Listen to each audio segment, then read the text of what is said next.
All right, concluding thought, or maybe an initiating thought.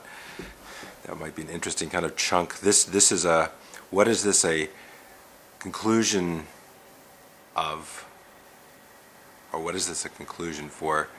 I don't know how to reverse that. What would be a conclusion of this? What would be a conclusion? What would be an initiation? So are we starting at the beginning or are we starting at the end? It's kind of like James Joyce, his big schizophrenic novel, Finnegan's Wake. The beginning is the end, River Run. George Lakoff here, Metaphors We Live By. Lakoff is going to be a demanding author. He writes for academic people. He writes for people that are qualified thinkers in his area. So I wouldn't say Lakoff is popular reading by any stretch of the imagination, but he is a very accessible writer for the committed general reader in this type of area. And I do think that NLP, in terms of its delivery, has found itself a very slippery dodge, and that is it talks about unconscious installation.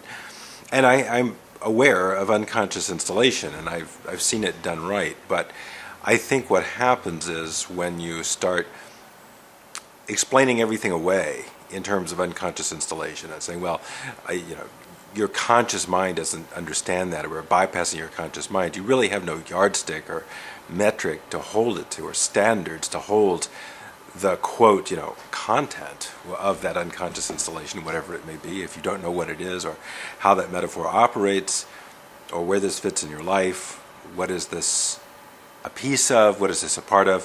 What is this content buried into this very subtle unconscious installation bit of work doing? Where does that piece fit in my thinking?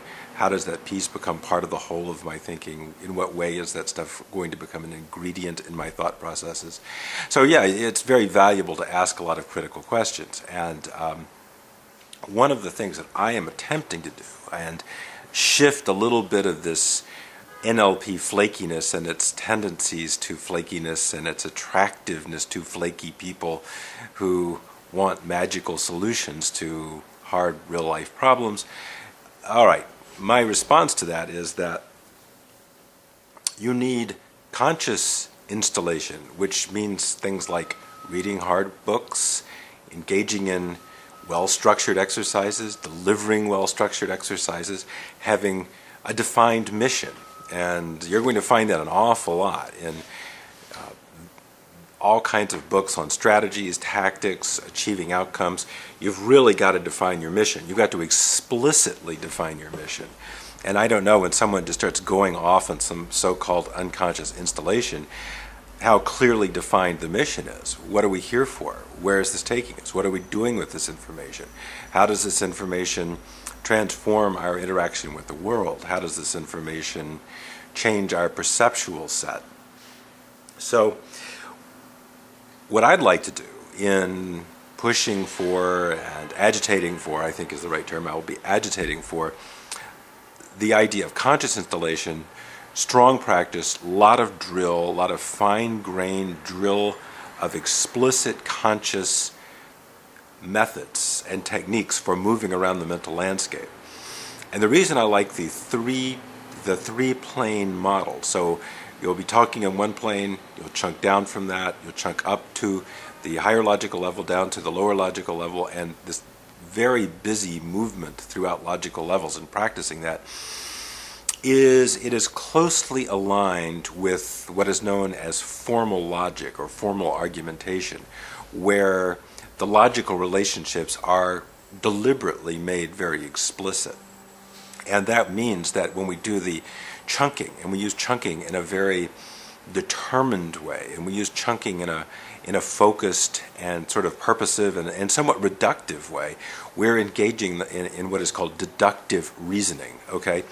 And most of NLP operates in that sort of other realm of informal logic or informal reasoning, which is more closely aligned with what's called inductive reasoning. And this idea that deductive logic is going from the general to the specific, and inductive logic is going from the specific to the general, is not formally the real story, the whole story.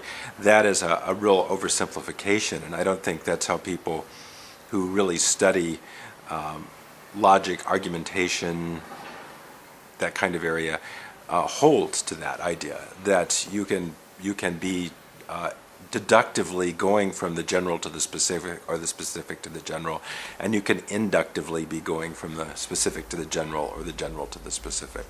So there's a more significant and deeper understanding of deductive or formal logic and formal reasoning versus inductive or informal or impressionistic reasoning.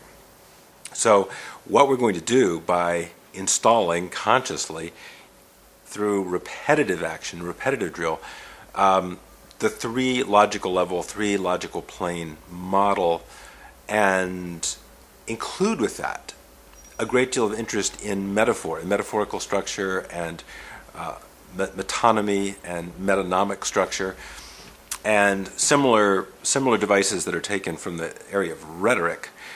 We are taking both a piece of practice from the area or the domain of logic, and we're taking another piece of practice from the domain of rhetoric. And these have a long history.